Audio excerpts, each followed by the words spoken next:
Buongiorno, dobro jutro, guten Morgen, buon dì. State attenti che ognuno di noi ha il ritengo di essere normale.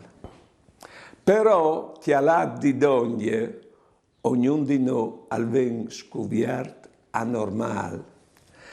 Provin a domandare alle persone che vivono donne di noi, te vite, se hanno o no alc di noi discugni sopportanus senza sperare che noi o cambiedin.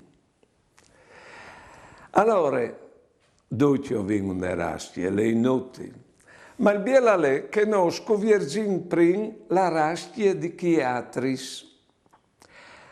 Dopo ho venuto a scoviarci quale che è la nostra rastia e magari ho disingrazio al Signore de rastie covin a confronto con che calà qualchedun altri. Ecco, tutto questo discorso per dire, quindi ti appassi c'è molto così, con la nostra rastie e ti appacchi altri con la loro. Buone giornate e buone vite.